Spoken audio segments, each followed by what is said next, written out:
Denver's mayor sits down with Next to make his case that swapping one surveillance camera system for another can balance civil liberties and safety. We think there is a place for this technology, but it's got to have the right protections. Douglas County's leaders pass a controversial plan to punish some victims of crime, stores, if they don't report every shoplifter.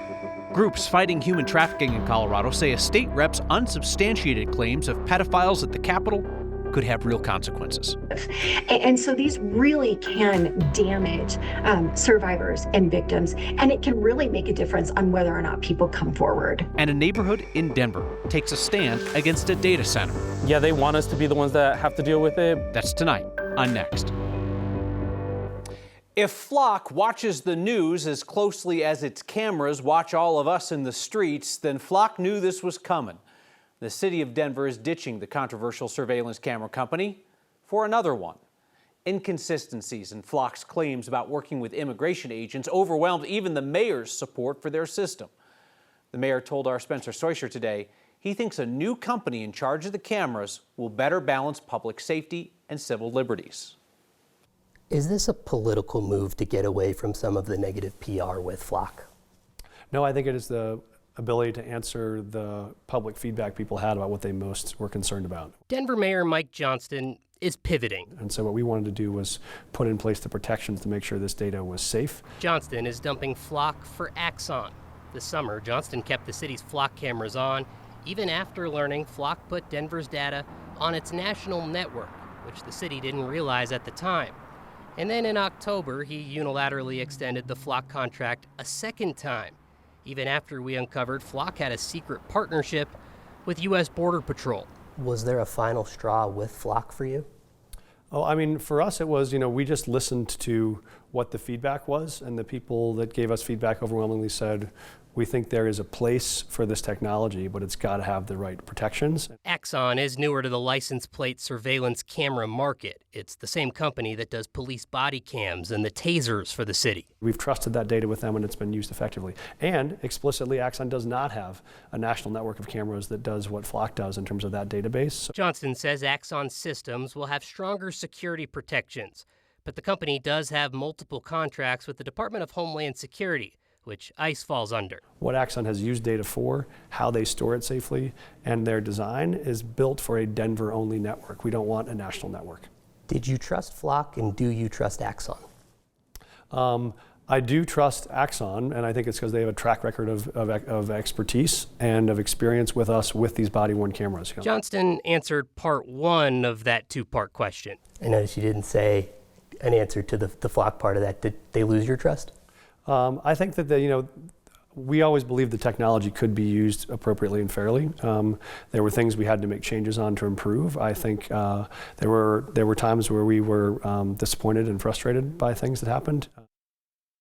The question the mayor's office will now learn firsthand: did critics dislike Flock, or do they dislike surveillance as a whole? Johnston said today he doesn't have to bring this contract before the city council for a vote, but he will. He says he feels switching to Axon better provides a balance of protecting civil liberties, Kyle, while keeping the city safe. There are plenty on city council who wanted them to get Flock too. Is he going to have the votes to pass it? He has not gauged where this stands yet, but he says he's committed to making sure that there's a camera system in place.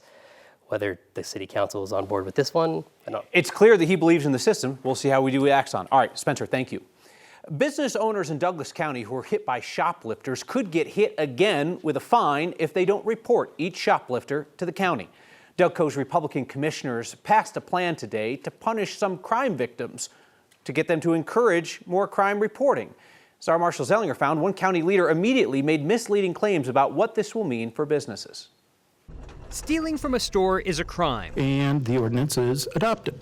That's not what the ordinance was about that all three Republican Douglas County commissioners just approved. What they passed will require businesses to report being victims of crime or face a penalty. This ordinance is not about victimizing victims. It's about restoring public safety and basic rule of law. Starting in April, about 900 businesses in unincorporated Douglas County can face fines for not reporting when they're victims of theft. I had serious concerns with the very first draft that was introduced, and with all the changes that have been made between, all of last year, but especially between December 9th and today. I've come around going to be very comfortable with it. When Commissioner Kevin Van Winkle took part in the introductory news conference of the ordinance on December 9th, he did not let anyone know about his serious issues with the proposal. The goal of this ordinance is to change corporate policies that could retaliate against their own employees for simply reporting theft. And today, it's not clear Van Winkle understands what the ordinance he voted for can do. I've come around from the very first reading, and hopefully those who we hear from today will distinguish between what was originally proposed and what actually is passing today, which is free of fines and penalties and all that stuff. But it's not free of fines and penalties and all that stuff. The original version required a business to report a theft within 4 days. If not, they could be fined up to $50 a day that it's not reported and up to $1,000. The version passed today gives a court the discretion, based on this state law, that allows for a fine of up to $1,000. I feel very confident this ordinance has been very carefully thought out. The ordinance that will go into the books still requires businesses to report theft or face fines. But the version passed today has a new caveat that allows businesses to report online without real-time suspect information. This is that same ordinance where at the introductory news conference in December, Republican District Attorney George Brockler spoke about putting shoplifters in jail, and Republican Sheriff Darren Weekly said his office would respond quickly for calls about shoplifting. Then, upon questioning from Next, neither would commit to saying they support the ordinance. Today, Weekly called this a step in the right direction. Brockler has distanced himself from saying he supports the ordinance, other than to say, if you shoplift, you're going to jail, which is not what this ordinance is about, Kyle. Feels like we need some education about what it's about. Marshall Zellinger, thank you. After our report that Colorado Democrats are trying to safeguard mail-in voting from federal meddling, we got the same next question from a lot of you. Sue, Steve, Chris, others wanted to know how many Coloradans are actually mailing in their ballots rather than just sticking those mail ballots in a drop box. Well, Secretary of State's office tells us counties are not required to keep track of specific return methods, like whether somebody uses a drop box or goes through the full process of mailing the ballot. That was a surprise to us. We figured those numbers were there, but apparently they're not. Some counties, including Denver, do keep track. In the 2024 general election, about 9% of ballots were cast in person. 91% went through the mail. Vast majority of ballots cast in Denver were through that mail system, and then election officials weigh the drop boxes before they empty them, and it's through that weighing that they estimate that about 60% of total ballots were returned that way. Another 22% of mail ballots were dropped off at voting sites, so that leaves 8% or so that were likely returned purely in the mail. So to answer your question, in Denver, not many ballots go both ways in the mail. Your next questions help us to explore angles that we've missed, maybe some things that we've never considered. So keep them coming. Send video or written questions by email to next@9news.com or text NEXT 303-871-1491. Groups fighting human trafficking in Colorado say unsubstantiated allegations by Republican State Rep Scott Bottoms as he runs for governor, his claims that there are pedophile rings at the state capitol, that those make it harder for them to fight actual human trafficking in Colorado. Bottoms keeps making the allegations at campaign events and on talk radio, but would not answer our questions, so I caught up with him recently at the Capitol. You are alleging that there are pedophiles buying and selling children for sex, elected officials in this building who are pedophiles. Yes. And you have said that you will reveal this information if Colorado elects you governor. If you're trying to protect kids, you actually did. We'll play it here. We are going to drop the boom the moment that I'm governor. We've actually been talking about maybe doing it before. But the moment I'm governor, we're going to shut down the pedophile rings that are in the House, in the Senate, and in the governor's office. Representative Bottoms claims that he is working with federal agents out of state because Colorado's law enforcement, he says, is corrupt and can't be trusted to investigate human trafficking. And he says local anti-trafficking organizations tried to shake him down for money. I was trying to get help from human trafficking groups, about 20 different groups that I called and asked them, can you help me? I cannot get one group to help me. with evidence that they realize is pretty good. Now, I have had a couple of groups say, well, if you'll give us $100,000, we'll help you. You're casting suspicion on nonprofits that work in anti-trafficking in Colorado. You said that you went to 20 different organizations with your evidence, and not one of them would help you investigate your claims of pedophiles at the Capitol. Why not name these organizations that you're casting aspersions on? Some of them also wanted 200,000, some of them wanted 250,000, but again, you're fake news and a liar. When you start stating that there's pedophile rings at the Capitol, you are trying to make it movie-esque. And human trafficking at a domestic level is very far from movie-esque. Do you believe him? No.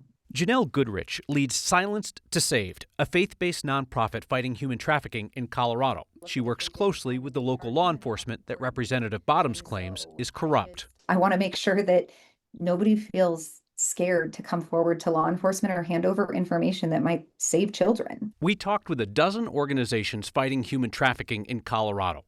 Every one said they had not been contacted by Representative Bottoms, and several said his claims could hurt legitimate efforts to stop trafficking. It erodes public trust, is what it does. Joanna Spilley runs Covered Colorado, providing safe housing for survivors. When trafficking is publicly discussed in these exaggerated and these sensationalized ways, it reinforces the idea that these claims must be extreme to be taken seriously. And that can silence victims whose experiences don't fit that dramatic narrative. Representative Bottoms' campaign has not responded to our follow-up questions about his allegations against those nonprofits in Colorado. Bottoms continues to repeat his claims on the campaign trail, on talk radio, and from the pulpit of Briargate Church in Colorado Springs, where he's a pastor. I think it's unfortunate that the city has kept up the history of exploiting these communities. As big data centers pop up unwanted in spots across America, a community in Denver that's been put upon time and time again says, enough. Future trees for free to change the look of the city without lightening people's wallets. That's next. Meteorologist Chris Bianchi was hot again.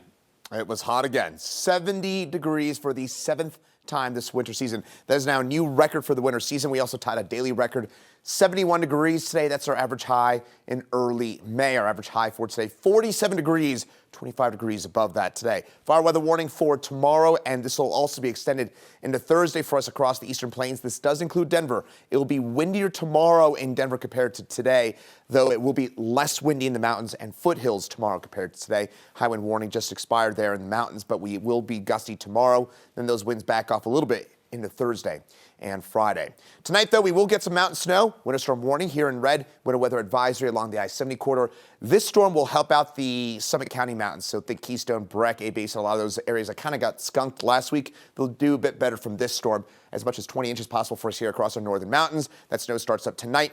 It'll spread its way down through the I-70 corridor, though in Denver, womp womp for us. It's been all winter long that we could see a few rain showers tomorrow night and early Thursday morning. 7-day forecast, something straight out of May, but those temperatures at least will cool down next week.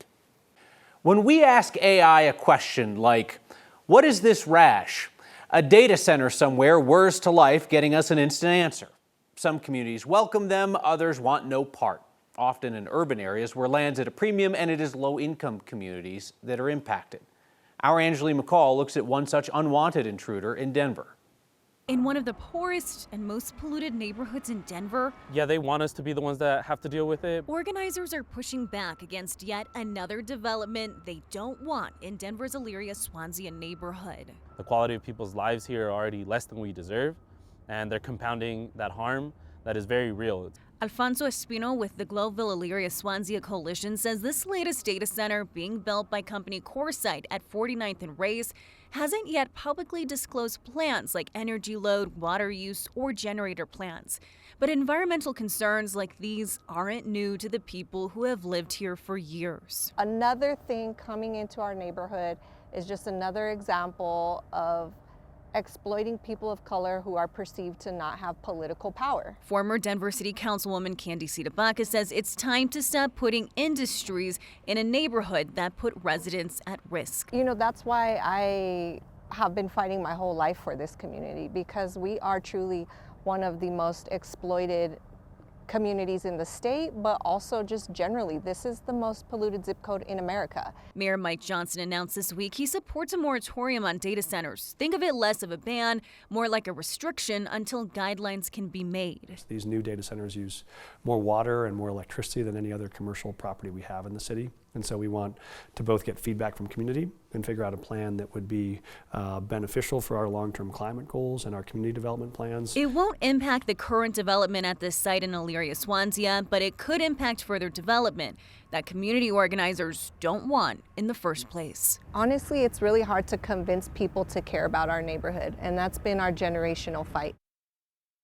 There's currently a meeting underway tonight in Elyria, Swansea about this development, and community organizers said they found out today that CoreSite, the company building this, would not be there. In a statement to us, they said they had to make the hard decision to refrain from participating in the meeting tonight. They also said safety is a top priority and will continue working with the city of Denver. Kyle? I get the neighbors think it's too late, right? It'd be like a moratorium on interstates after they plowed I-70 through the neighborhood. All right, Angela McCall, thank you. Denver Urban Gardens has tens of thousands of seeds to give away if you want to get growing. Hey, a reminder, you can watch Next streaming each night, 6 p.m. on 9 News Plus. It just comes to you through a different tube. And Next is now a podcast for your ear holes.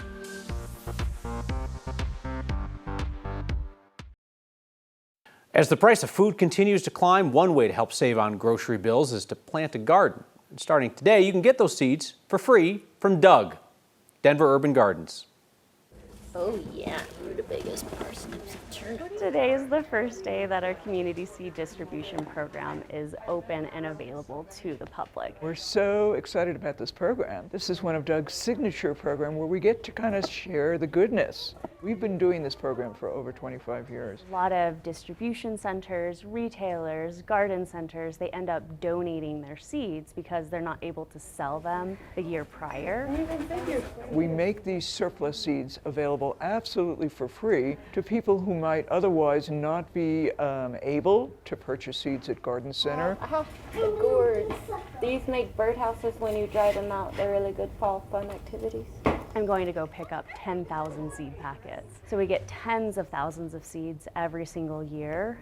We are sharing the ability for an incredible number of people to grow their own food close to home, save on the grocery bill, involve their whole family in growing, and gain a feeling of, yes, I did that. This is my first time coming and I'm just so excited. I know, I'm like, this is Christmas for me. No, there's no limit necessarily, though we do ask that people take what they believe they're going to grow. Seed provides the promise for a whole person's life. So when you give a person a seed, you plant the possibility for growth that goes on far beyond that season. Denver Urban Gardens says it typically gives away around 100,000 seeds each year. Anyone is welcome to stop by and take home those packets until you're gone. 100,000 pieces of feedback each year. Maryland delivers them all. That's next.